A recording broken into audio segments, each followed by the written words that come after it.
손에 다 죽었더라.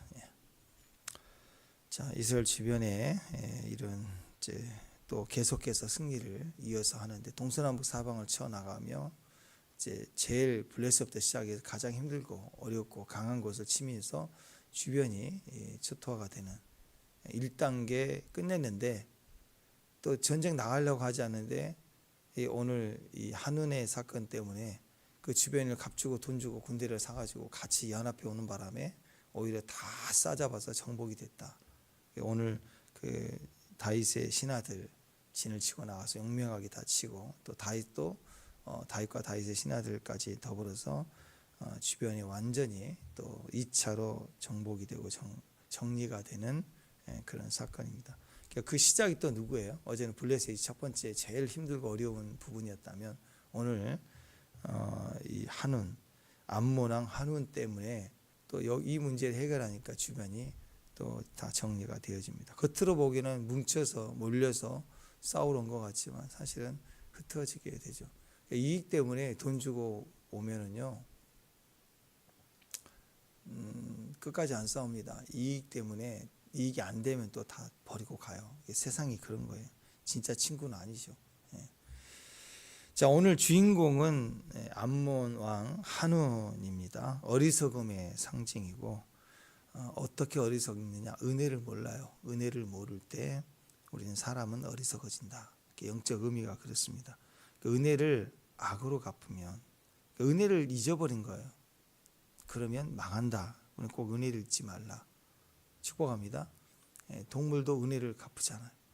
몇 년 전에 그 강원도에 이렇게 은퇴를 해서 집을 조그맣게 지어서 가신 분 영상을 제가 본 적이 있는데 아침마다 다람쥐가 와가지고 그 산속 다람쥐가 와가지고 막 이렇게 올라타고 놀다가 또 방에 들어왔다가 가고 그 다음에 다람쥐 주려고 뭐 땅콩 뭐 이런 거 갖고 오면 불러요. 뭐라고 부르면 한참 소리 지르면서 다람쥐가 와요. 그래서 어떻게 됐냐고 그랬더니 그 동화 같은 이야기예요. 얘가 다쳐갖고 있는 걸 감싸준 거예요. 감싸줘서 이렇게 해주고 물도 주고 집에서 이렇게 다람쥐가 놀라서 도망가잖아요. 근데 얘가 다쳐갖고 못 가는 거예요. 그래서 마음은 원이로도 육신이 약해서 못 가는 거예요. 불안한 애를 다 손에다 이렇게 해서 계속 방으로 들어와서 막 계속 입혀주고 며칠 그러다 좋아져서 나가더니 그 다음부터 막 도토리도 갖고 오고 막 그런데요. 그래서 그거 보면서 은혜 갚은 그 뭐 까치 뭐 까마 그런 거 있잖아요. 그거 좀 비슷하게 은혜를 갚더라고. 이 동물 다람쥐도 은혜를 갚더라고. 사람도 은혜 갚아야 됩니다. 기본으로. 신앙을 떠나서 우리는 도움을 받으면 도와줘야 되고 반드시 은혜를 갚아야 됩니다. 그 의미가 영적 의미가 뭐냐? 은혜는 누구예요? 성경적으로 은혜는 예수님. 잠언에서 지혜는 누구예요? 예수님. 말씀이 예수님. 은혜는 sacrifice거든. 십자가예요. 우리를 위하여 희생을 하신 예수님의 은혜. 그게 모든 은혜의 목적은 뭐냐? 핵심은 뭐냐? 예수님이에요. 십자가거든요. 그러니까 은혜를 잊지 말라. 그 말은 상식적으로는 다른 사람에게 은혜를 받는 것도 잊지 말라는 거지만 부모의 은혜, 친구의 은혜 다 마찬가지잖아. 근데 궁극적으로는 예수 잊지 말라. 그래야 산다. 예수 잊어버리고 은혜를 잊어버리고 부모 잊어버리고 친구 은혜를 다 잊어버리고 그러면 어떻게 말년이 비참해. 말년이 죽고 나서 지옥 가고 그런 거예요.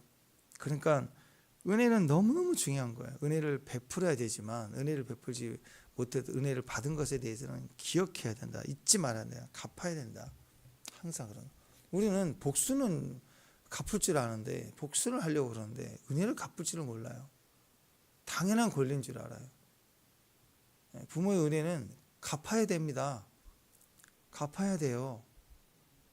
당연하게 누리면 안 돼요. 하나님께 갚아야 됩니다. 예수님의 은혜를. 그게 헌신이고 감사. 그게 또 감사예요. 또 은혜를 모르거나 은혜를 악으로 갚으면 한운같이 망하는 인생이 된다. 이 한운은 얼마나 망한 인생이냐? 은혜를 모를 뿐만 아니라 은혜를 원수로 갚고 나중에 지 친구들까지 다 망하게 하는 사람이에요. 괜히 끌고 와가지고 돈 주고 다윗과 함께 같이 싸우자 해가지고 다 망하게 하는 자라고. 그래서 이건 굉장히 어리석은 인생의 모습이다. 그 은혜를 잊지 말라. 그죠? 예. 자, 먼저 1절에 보면은 어떤 은혜가 있었느냐? 그 아버지 나하스와의 관계예요. 자기가 아니라 자기 아버지의 은혜.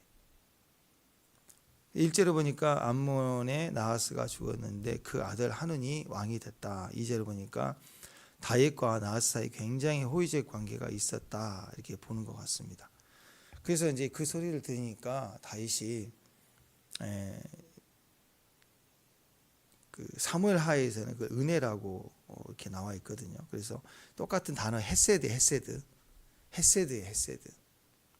헤세드는 우리 야다와 같이 그냥 아는 게 아니라 경험해서 하는 거예요. 그러니까 어떤 은혜냐면 언약을 기초로, 그러니까 하나님 말씀을 기초로 한 사랑인데, 여기서는 헤세드라는 얘기를 한 거 보니까 이방 왕이니까 하나님 말씀을 몰랐겠죠. 그러나 너와 내가 이렇게 다윗과 요나단처럼 친밀하게 개인적으로 그렇게 우리가 형제다, 남이다 이런 마음으로 충분히 깊은 마음이, 겉으로 그냥 아는 사이가 아니라 깊이 도움을 받고 도움을 주고 하는 그런 관계에서의 은혜를 입은 거예요. 그러니까 다윗을 귀하게 여기고 은혜를 입었다, 이렇게 볼 수 있습니다. 헤세드란 굉장히 큰 호의를, 개인적인 호의, 그렇게 안 해도 되는데 다윗이란 사람을 알고 너 때문에 내가 해줄게, 이런 마음으로 베푼 거예요. 그래서 이제 죽었으니까 문상을 간 거죠. 조문을 보냈습니다. 자, 그러니까 다윗은 은혜를 기억한 거예요. 그래서 고마워서 그래서 보낸 거죠. 그런데 우리가 앞장에서 봤던 것처럼 이 다윗이 왕이 되고 나서 블레셋부터 치기 시작해서 주변을 쳤다고, 동서남북을. 그러니까 나머지 나라들이 불안하겠죠. 불안하니까 이 상황에서 그런 얘기 나올 수 있어요.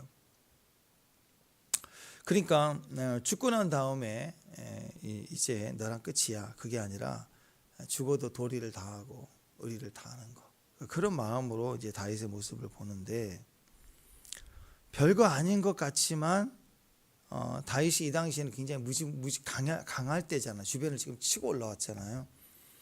그래서 힘의 논리로 따진다면 지금 당장 가서 쳐버리면 돼요.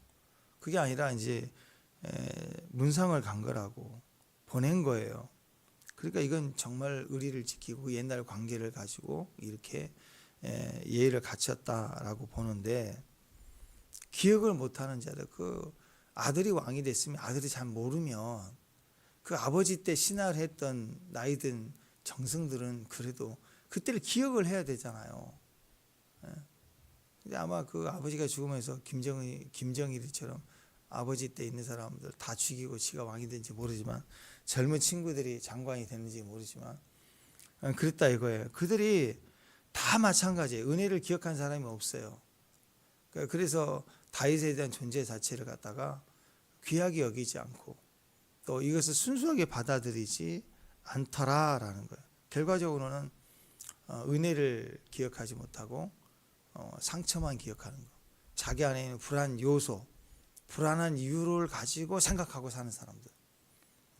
이게 결과적으로는 관계에서 치명적인 이유가 된다는 거예요. 제가 목회를 하면서 때로는 이게 참 왜 그럴까 하고 답답해하는 것 중에 하나가, 부모하고 자식 간의 갈등이 있을 때가 있잖아요. 근데 이제 부모들은 주로 얘기를 안 해요. 근데 이제 자식들, 특히 며느리들 이렇게 얘기를 한다고 막 얘기를 해요. 근데 듣다 보면 참 그 어머니가 참 이상한 사람이구나 이렇게 얘기를 한다고. 실제로 그런 일이 있었겠죠, 비슷하게. 또 친정 어머니인데도 막 힘든 얘기를 할 때가 있다. 들어보면 뭐 얼마나 힘들었을까 그런 마음도 들어요. 물론 이제 얘기를 양쪽 다 들어봐야 되지만 한잔 들어보면 그래요. 쭉 들어보면 참 힘들었다, 참 어렵구나, 참 그랬구나 이해가 되는데, 그게 한 번이 아닌 거예요. 계속 갈등 속에 있고 그 쌓였던 게 나오면 거기에 쌓여 있으니까 나왔겠죠. 근데 한참 듣다 보면 그런 생각이 들어요.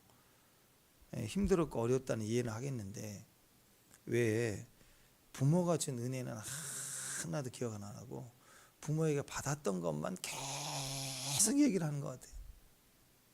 막 너무 답답한 거예요. 그건 알겠는데 무슨 말인지 알죠. 잘못됐다, 당신이 착각했다, 그게 아니라 그런 사건이 있을 수도 있죠. 살다 보면 옛날에 다 어려웠으니까 말 한마디 그럴 수 있겠죠.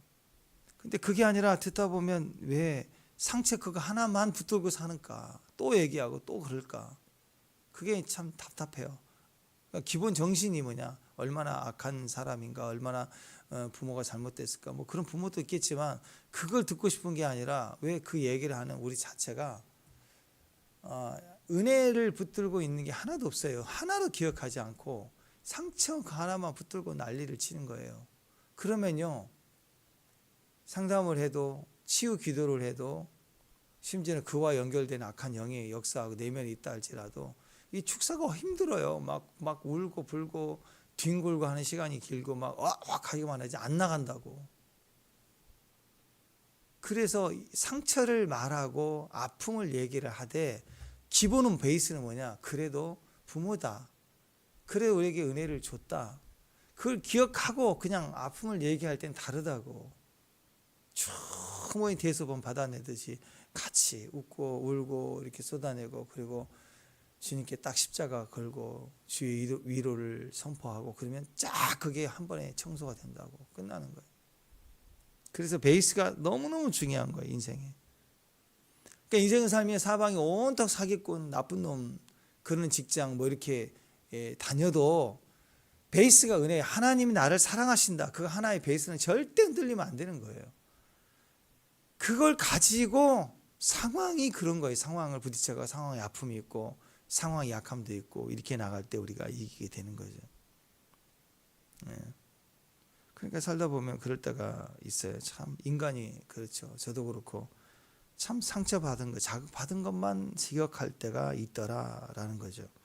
부모 자식인데 부모 대보면 알지만 속이 상해도 누가 더 속상하겠어요. 나 상처받았어. 애가 그렇게 얘기를 하자. 말할 수 없는 상처가 있고 아픔이 있고 말도 못하고 또 머뭇거리고 그러잖아요. 누가 더 귀해요? 부모가 자식이 더 귀하게 여기는 거 아니에요. 근데 인간이 그래요. 인간이 그거 붙들고 있는 거야. 그거 하나. 그게 인간의 기본 속에 있는 좁은 마음이죠. 악한 마음이에요. 어두운 마음이에요. 대충 키웠다 할지라도 부모의 은혜가 그게 보통 일이, 누가 나를 받아주고 누가 나를 지나갈 때 안아주고 키워주고 입혀주고 먹여주고, 부모가 어떻게 우리를 대충 키워요? 상황이 그래서 대충 키울 수도 있지만 그게 대충 키웠다 할지라도 부모의 은혜가 얼마나 크겠습니까? 은혜는 그런 게 아니잖아요. 근데 그거 하나 기억을 안 합니다. 당연하게 여겨요. 당연하게 여기는 거예요. 그리고 받은 말, 상처, 상황에 대한 그거 하나만 막 기억하고 사는 거예요. 안타깝다, 속상하다, 억울하다. 아니, 뭘 억울해요? 지금 살아있는데, 나를 여기 있게 했는데.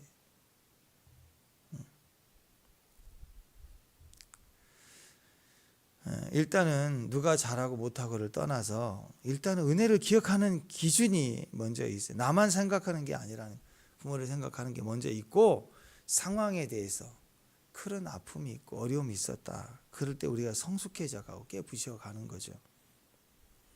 자, 다윗은요, 하나님과의 관계에 있어서 생각해 보세요. 다윗만큼 인생이 그렇게 고난당한 사람이 별로 없어요. 왕이 되고 나서도 끝까지 도망다니고 힘들고 아들한테 쫓기고 왕 되기까지, 왕의 기름을 받고 나서 그 한 12, 3년 도망자로 20대를 다 도망다니고, 그 보통 일입니까? 400명, 600명 온 줄 다 왕이 될 만한 조건이 아니죠. 그냥 떠거지 상처받은 자들 한 많은 사람들 와서 맨날 싸우고, 그나마 보호해줬더니 시글락이 되는 돌로 쳐 죽이려고 그러자 다윗을.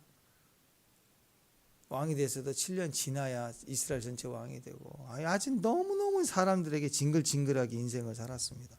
하여튼 사람이 질려요. 질리도록 살았어요. 험악했습니다. 이 정도 되면 인간적으로 하나님께 한마디씩 원망의 소리는 할 만합니다. 왜 나한테 기름을 부어줘가지고 왜 이 고생 시키냐고, 내가 언제 왕 되게 해달라고 한 번이라도 말한 적이 있으시냐고. 하나님, 왜 갑자기 와서 이걸 부어대고, 그리고 갑자기 막 나를, 내 인생 왜 이렇게 어렵게 하시냐고. 좀 평탄하게 해주시면 안 되냐고. 근데 그렇지 않죠. 아들랑 골 들어갔다 나오고 여러 번 갈등이 있을 때도 한 번도 하나님 원망하지 않습니다. 항상 감사했어요. 다윗의 시편 보시면 구구절절 은혜를 기억하고 하나님만 의지하고 바라보는, 오직 은혜를 기억했던 걸 볼 수 있습니다. 이게 다 뭐예요? 과정이었다라는 거죠. 목적이 아니라 과정이었다. 그래서 다윗의 귀함이 여기 있는 거예요. 불합리하고 억울하고 힘들고 이유가 없는 것처럼 느껴지는, 설명이 안 되는 상황을 어떻게 받느냐? 과정이었다. 결과를 받은 거예요. 왕이라는 하나님이 목적을 이루신 걸 믿는 거예요. 그리고 현재는 과정이다. 지나가자. 이 또한 지나가리라. 이게 한운과 비교를 해보면 여기에 차이가 있다라는 거예요. 한마디로 다윗은 은혜를 기억했습니다. 은혜를 지키는 사람, 하나님을 기억하는 사람, 또 은혜를 베푼 자를 기억하고 이렇게 조문하고 하는 그런 배경을 가진 사람이었다. 한우는, 다윗과 한우는 은혜를 잊어버린 거예요. 한 걸음 나아가서 은혜를 악으로 갚는 사람. 그래서 생각도 빵점, 행동도 빵점. 그래서 망했다. 우리 인생도 마찬가지입니다. 생각이 빵점이면 번화 많아요. 그냥 말도 빵점이고 행동도 빵점이니까 그 결과도 빵점이겠죠. 그렇죠? 예, 그렇게 알 수 있어요. 우리 인생도 마찬가지입니다. 생각이 축복을 받아야 돼요. 언어의 축복을 받아야, 생각의 축복, 그 다음에 행동의 축복. 어디에서 이런 축복으로 갈 수 있는가? 그 베이스가 뭔가? 은혜입니다. 은혜라는 기초예요. 은혜가 반드시 있고, 은혜를 귀하게 여기고 그래요. 그래서 여러분 딸들 이렇게 사이를 볼 때 겉으로는 요즘 이론이 이상해요. 오늘 요즘 대세가 다 그래요. 효자는 안 된다고. 너무 효자 아들을 우리 딸 보내면 안 된다. 이 바보 같은 거 아니에요? 자기 부모들 귀하게 여기고 생각하지 않는 사람을 사위로 맞으면 그 딸이 편안하겠어요? 얼마나 가겠어요 그게? 부부 사이에 싸움도 있고 갈등이 있을 때 뭐 자기밖에 생각 안 할 거야. 부모를 생각하지 않는 사람은 자기만 생각하는 아들이거든요. 그잖아요. 효심을 가지는, 뭐 기본적으로 뭐 마마보이 되는, 그럼 구분을 해야죠. 마마보이가 아니라 효자여야 되는 거예요. 효자. 원칙과 질서를 가지는 효자. 마찬가지죠. 우리가 은혜를 알고 있는 거, 은혜로운 태도를 가지는 거, 그게 부모에 대한 관계가 하나님과의 관계를 그대로 반영을 합니다. 그래서 가정에서 부모가 자녀의 관계를 하나님과 관계로 여기고 하나님의 은혜를 베풀듯 자녀를 베풀고 사랑해야 돼요. 자기들이 분명히 부모를 하나님의 사랑으로 여겨야 돼요. 그렇게 부모의 사랑을 받은 아이들이 신앙생활 할 때 하나님을 그렇게 여긴다고. 우리의 치유 과정에서 굉장히 많이 이게 유사합니다. 이 부모가, 특히 아버지가 자녀를 잘 지켜주지 않고 보호가 약하면 이 신앙생활 가운데 자녀들이 영적 전쟁에서 하나님의 예수의 이름을 권세, 대적자, 이 원수를 대적하는 기도, 이게 약해요. 또 부모가 공급을 안 해주고 매일 필요를 자기가 어렵게 지내왔다. 그러면 자녀가 하나님 물질로 채워주시는 하나님에 대해서 굉장히 약할 수 있습니다. 인색할 수 있다고. 똑같이 반영이 돼요. 그래서 많고 적고를 떠나서 부모는 보호하고 공급하고, 이게 기본적인 두 가지가 항상 친밀하게 교제하고, 이런 과정이 신앙생활에 굉장히 중요한 의미가 되는 겁니다. 그래서 부모의 영향이 상당히 크죠. 그러니까 오늘 다윗은 하나님 은혜를 깊이 느끼고 경험하고 기억하는 사람이었다. 한우는 절대로 자기만 생각하다, 그 자기가 듣고 싶은 이야기, 신하들의 그런 이야기만 듣다 망했다. 그러니까 은혜를 잃어버리면 그 베이스 안에서 그래도 상처만 다루기 때문에 변화가 되고 분별이 쉬워요. 그런데 밑빠진 독처럼 밑에가 깨져버리잖아요. 은혜라는 베이스가 없는 상태에서 상황만 붙들고 말을 하면 판단하려고 그래요. 선악과 판단. 분별이 아니라 판단하기 쉬워요. 분별하기 참 어려워집니다. 그 순간에. 보면은 그래요. 아니 이렇게 축복을 받았는데 왜 그런 행동을 하지? 분별력을 잃어버린 거예요. 은혜를 저버리기 때문에. 잘 해오다가도 은혜를 잊어버리면 지금까지 잘 해오다가도 뭐 이상한 결정을 하게 되는 거죠. 3절 한번 보겠습니다. 3절 읽습니다. 3절 시작.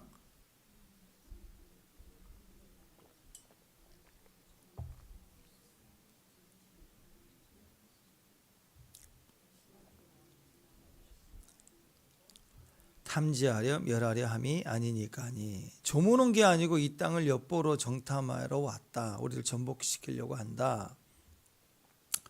우리 막 첩자를 보낸 거다. 막 이렇게 얘기를 합니다.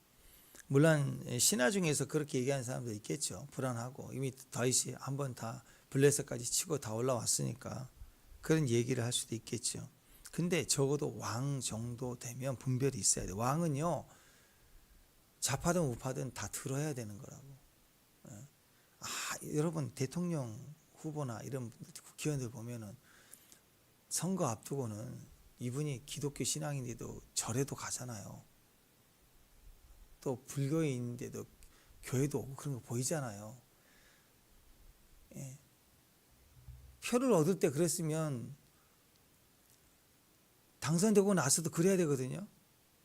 근데 싹 식어버려. 내가 장로라 할지라도 장로라 대통령이 되거나 그래도 국민이잖아요.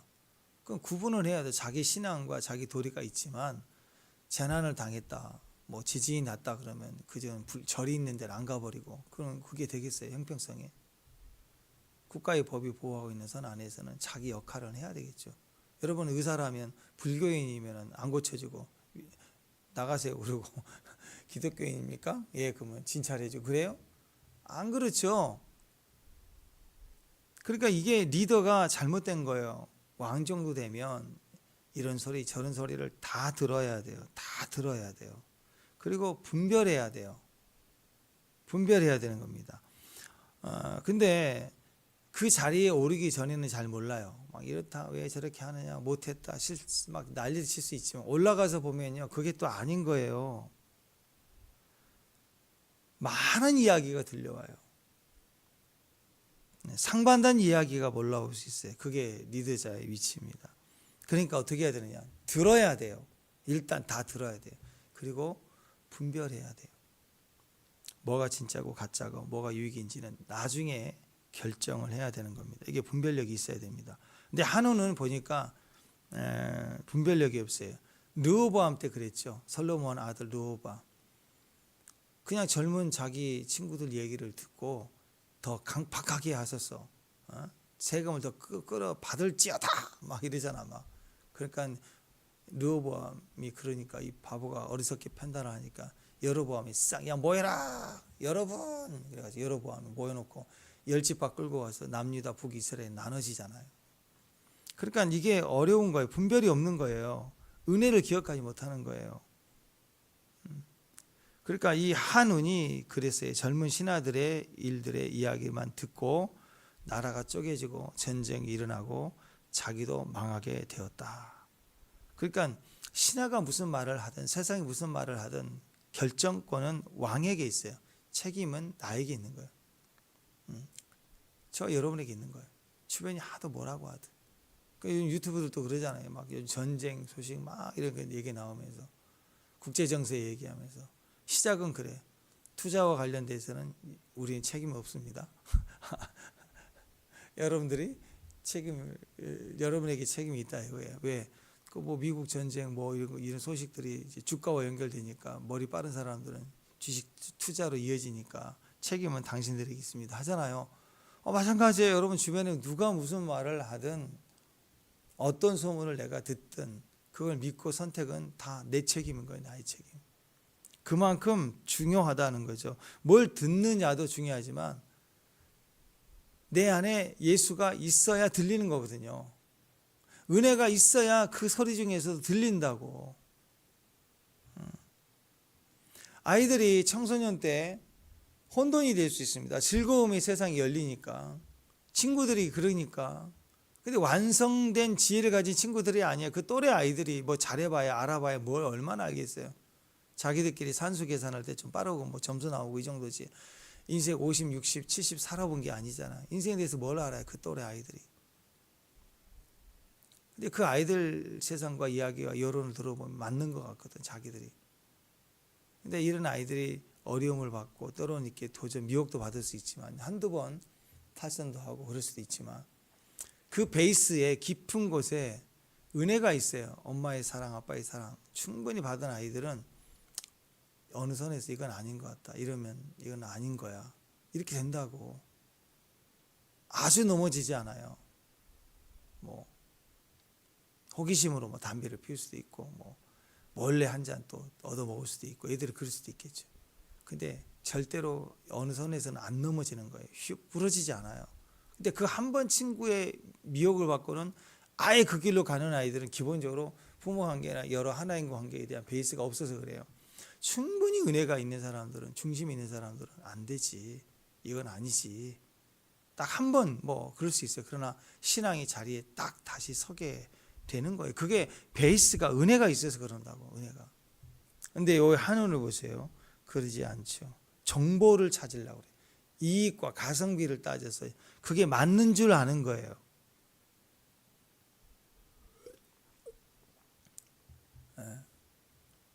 그 혜택으로 거기도 그랬잖아요. 그 아들 혜택 망했잖아요. 우리 어렸을 때 혜택 타이거스, 그래서 얼마나 유명했습니까? 근데 그 아들 경영 2세 경영 넘어오면서 외국의 국물 먹고, 외국 국물을 먹고 와서 글로벌 기업으로 키우겠다고, 그 과자 만드는 회사가 그 정체성을 가지고 가야 되는데 그거보다 막 이것저것 막 새로운 거 도전한다고 회사 막 보고 온 게 있으니까, 그러다 기본 은혜, 기본 줄기, 그 기업의 기본 은혜의 줄기를 놓치고 막 다른 거 하다가 다 망했잖아요. 자기가 알아야 돼요. 자기가 내가 어떤 은혜를 베풀고 은혜를 받았는지, 거기를 베이스로 두고 올라가야죠. 그걸 잊어버리면 어리석게 된다. 분별력이 없는 거다. 그러니까 은혜인데 은혜를 갚으러 왔잖아. 은혜 있잖아요. 온 김에 다윗의 신하들 대접하고 마음을 전하고 축하한다고 하고, 그리고 아버지 때를 기억해서 다윗이 강해져 가니까 우리가 좋은 관계를 유지하자고, 이러면 얼마나 더 유익이 되겠어요. 더. 근데 그게 아니라 아주 수치를 주어서 모욕하고 멸시해서 보내게 됩니다. 왜 그럴까? 분별력이 없어요. 은혜가 없어요. 은혜의 눈이 없어요. 그래서 사람은요, 눈이 두 가지입니다. 육신의 눈으로 보는, 상황을 보는 눈이 있고 마음의 눈이 있어야 돼요. 마음이니까 영적인 눈이기도 하고요, 은혜스러운 눈을 가져야 돼요. 손에 칼을 들고 있는 재판장은 법의 원칙을 가지고 정의를 가지고 있어야 되지만, 동시에 사랑과 긍휼을 가지는 심판의 판결이 있어야 되는 거예요. 왕은 그 속에 마음의 눈이 있고, 그러나 겉으로는 단호하고 법적인 결단력이 있어야 되는 겁니다. 근데 한눈은 눈만 있는 거예요. 그래서 눈이 한눈이에요. 영어로 보면 한눈이거든요. HANUN. 그래서 한눈, 그런데 한눈, 그래도 되게 발음이 HAN이니까 한눈. 눈이 하나야. 그러니까 애꾸는 궁예가 그랬잖아요. 눈이 하나니까는 네가 죄를 고백해. 죄 없는 데는 이 거짓말하는 자 죽여라. 그리고 죄를 고백했으니까 죽여라. 고백 안 하면 거짓말하이도다. 관심법으로 치잖아요. 눈이 하나니까 그런 거예요. 궁예예요, 완전히. 한우는 궁예예요, 별명이. 마음의 눈이 없어요. 은혜의 눈이 없어요. 존중의 눈이 없어요. 그러니까 어떻게 해요? 그냥 눈에 보이는 상황만 보고 그렇네 하고는 막 쳐버리는 거예요. 그냥. 하나님이 우리 빛이잖아요. 임재가 있으면 우리 안에 빛이 임해요. 근데 그 임재가 뭐예요? 예수님이에요. 예수님을 말씀으로 묵상하며 내 마음에 있게 하는 거예요. 하나님 내 마음에 계시게 하는 방법은 말씀을 묵상하는, 말을 내 입에다가 물리면 언어에 예수님이 있어요. 언어에 예수님이 계시면 생각하게 돼요. 말한 대로 생각합니다. 그러니까 목사님 저는 잠을 못 자게 해서 꼬리에 막 생각이 너무 많아서 잠을 못 자요. 그건 말을 안 해서 그래요. 말을 하면요 생각이 잡혀요. 강아지 생각 안 해야지 그러면 계속 생각난다고. 강아지를 말하지 말고 십자가 또 오늘 말씀 한 구절을 이걸 암송하려고 한번 해보세요. 그럼 강아지 생각 안 나게 돼 있다고. 말씀을 말하면 생각하게 되죠. 생각하고 말이 하나가 되면 마음이 담기면 그 다음부터는 마음이 주는 생각을 하게 되고 마음이 주는 말을 하게 되면 행동하게 된다고. 반드시 그렇게 됩니다. 그래서 임재가 있으면 말씀이 들려요. 말씀이 우리 발의 등이에요. 우리 길에 빛이 되는 거예요. 기독교 신앙의 그 특징이 바로 직관이에요. 정확해요. 바로 그것이에요. 구원은 예수, 정확히 나와요. 베드로 엉뚱한 소리 했잖아요. 그때 주님 뭐라고 그랬어요? 사탄아 물러가라. 너는 나를 넘어뜨리게 한다 하면서 하나님의 일을 생각하지 않고 도리어 사람의 일을 생각한다. 은혜를 잊어버리면 천하의 베드로도 헷갈리고 주는 그리스도입니다 그래놓고도 바로 헷갈리게 돼 있어요. 그런데 기독교 신앙은 항상 십자가, 예수, 말씀 정확하는 거예요. 자, 구원은요 주님이 그래서 나는 길이요 진리요 생명이니 그렇죠. 정확해요. 구원의 길은 예수, 정확합니다. 아버지께 가는 길은 바로 나야. 너무 정확해요. 너무 정확해요. 근데 구원을 어떻게 받나요? 선을 많이 쌓아야. 일반적으로 믿지 않는 사람들, 비종교인이나 타종교인들은 그렇게 합니다. 많은 선을 쌓아야 된대. 알라 신에도 이 무슬림도 많은 선을 쌓아야 돼. 알라를 위해서 테러를 해서 자살 테러를 하잖아요. 그러면 오늘 당장 아브라함 품에 가고 뭐 여인을 뭐 몇 명 중에 코란에 나와 있어요. 그게 그런 이익을 주는 거예요. 구원이라고 생각하는 거예요. 그러니까 애매하죠. 언제까지 선을 쌓아야 돼요? 애매모호해요. 근데 기독교의 신앙은 핵심은 예수, 길이에요. 나를 믿어야 구원이다. 정확하게 나옵니다. 명확하죠. 나는 길이다. 너무너무 강해. 불교의 선문답 보세요. 이 어리석은 사람들은 인문학 하면서 좀 선문답, 이 불교의 그 이야기들, 불교 교리들은 참 재밌습니다. 인간이 만들어서 인간적이에요. 그래서 거기 예화들 보고 뭐 중 얘기 뭐 이런 예화들 부처 얘기 들으면 재밌습니다. 재밌어요. 인간적이에요. 거기 보면 막 그런 게 길이 누구라고요? 여러분 길이 어디예요? 길이 예수잖아요. 정확해요. 시작이. 그런데 불교에서는 그래요. 길이 어디예요? 그러면 길이라는 건 다 있죠. 선문답이 그래요. 아니 정확한 길이 어딘데요? 내가 가면 다 길이죠. 뭐 이런 말을 뺑뺑 돌려요. 헷갈려요. 자기도 모르니까 길을 가고 있죠. 자기도 길을 간대요. 헷갈리는 거예요. 스승을 삼고 스승이 길을 간다고 가르침을 가지만 스승도 도달이 안 되는 길을 가고 있고 자기도 거기 길이라고 배웠으니까 가는 것뿐이지만 자기도 답이 없는 길. 그리고 배우는 거죠. 아, 길은 다 있다. 길은 다 있는 거야. 그리고 내가 가면 길이지. 막 이렇게 생각하는 거죠. 생각해 보세요. 길이라는 건 다 있다. 그 말은 뭐예요? 구원은 모든 종교에 다 있다. 내가 가면 길이다. 사람 각자 다 자기가 맞는 종교가 있다. 뭐 이런 거죠. 근데 그게 아니에요. 구원은 어디 있어요? 예수. 구원을 얻을 만한 이름이 뭐예요? 예수. 유일한 구원의 방법이 뭐예요? 예수. 그게 은혜라고. 은혜는 내가 가는 게 아니고 오신 거예요. 그분이 나를 찾아오신 거예요. 내가 구원을 찾아가야 된다면 어느 방향으로 어디까지 가야 될지는 모르지만 누가 나에게 찾아오면 받으면 되는 거잖아요. 그게 구원이래요. 누가 나에게 선물을 줘요. 너무 쉽죠? 받으면 되니까. 근데 내가 누구한테 선물을 준다고 생각해 보세요.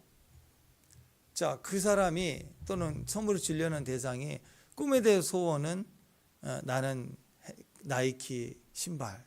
그러면 너무 쉽죠.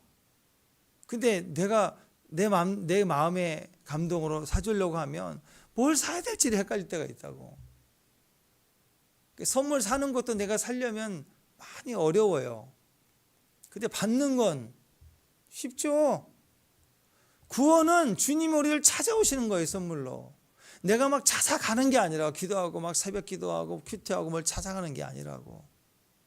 받은 결과가 새벽 기도고, 받은 결과로 기도하고, 받은 결과의 은혜를 예수라고 얘기하는 거. 나의 구원은 예수, 그걸 잊지 않고 가는 거. 그게 우리의 기도인 겁니다. 근데 모든 구원의 종교가 다 구원이 있다. 사람은 다 자기에게 맞는 종교가 있다. 나는 뭐 내가 가면 길이다. 길이란 건 다 있는 거지요. 이러한 주님이 아닌 은혜를 잊어버리는 그런 사람의 논리 선악과인 겁니다. 그래서 기독교는 독선이다, 교만이다, 막 그렇게 얘기해요. 어떻게 너희들만 구원이 있느냐, 막 이렇게 얘기를 하는 거예요. 그러나 그렇지 않습니다. 유일한 답은 예수밖에 없어요. 사도행전 4장 12절에 다른 이로써 구원을 받을 수 없나니 천하 사람 중에 구원을 받을 만한 다른 이름을 우리에게 주신 일이 없다. 이게 기독교의 정확한 예수. 예수 기억해야 돼. 독선이라고요? 여러분 집에 독약이 있어요. 독약이. 그러면 이거 이쁜 병에 담겨져 있지만 이거 독약이에요. 이거 먹으면 죽어. 먹으면. 이거 먹으면 독약이야. 그리고 나서 이쁜 병이 딱 놨던 거 식탁에 두면서 이제부터는 먹고 안 먹고는 너의 선택이야. 그런 사람 있어요? 아니죠. 여러분 이건 절대 먹어서는 안 돼. 그리고 치워야죠. 그 아이가 갖고 놀다가 만질 수 있는 곳에서 그거 먹으면 큰일 나는 거 아니에요. 그 아이에게 얘기를 할 수도 있겠죠. 그렇게 가르치는 거예요. 절대 먹지 마. 절대 먹으면 죽어. 절대 먹지 마. 그게 독선인가요? 절대 먹으면 안 된다. 아닌 건 아니니까 얘기를 해주는 거 아니에요.